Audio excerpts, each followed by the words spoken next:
Assalamualaikum teman-teman semuanya, apa kabar? Mudah-mudahan sehat selalu ya. Nah, kali ini aku lagi makan gudangan teman-teman. Di tempat kalian namanya apa ini? Ini kalau di kami namanya gudangan. Isinya itu aneka sayuran hijau ya teman-teman ya. Ini di sini ada bayam, kemudian ada juga daun kenikir, ada macam-macam lah teman-teman ya. Ini ada pepaya juga, pepaya rebus. Nah, sembari aku makan ya teman-teman ya, ini harganya 5.000 loh teman-teman. Sudah sama nasi dan juga tempe ya. Udah kumplitan.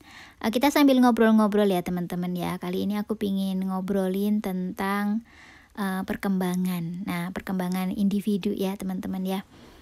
Perkembangan itu kan berarti dia terus tumbuh dan mengalami pergerakan gitu ya teman-teman ya.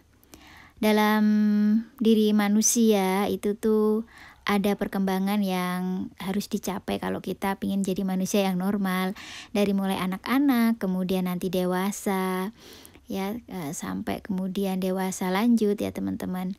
Nah, kalau kita ngomongin perkembangan mungkin tidak hanya secara fisik itu lebih pada kayak pertumbuhan gitu ya teman-teman, karena bisa dilihat diukur ya, bisa diukur berapa beratnya, berapa tingginya, itu kan pertumbuhan ya. Kalau perkembangan ini sesuatu yang mungkin sebenarnya bisa diukur tapi cara ngukurnya beda gitulah teman-teman ya. Mungkin lewatnya juga lewat indikasi-indikasi gitu ya kurang lebihnya.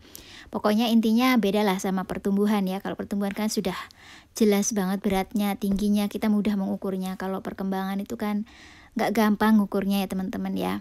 Dan dalam perkembangan ini sebenarnya ada beberapa hal yang perlu kita perhatikan ya. Mungkin kita kalau punya anak perlu perhatikan, atau kita sendiri sebenarnya kita sudah berkembang atau belum gitu. Karena memang setiap fase ada ini lah teman-teman ya, ada ukurannya gitu.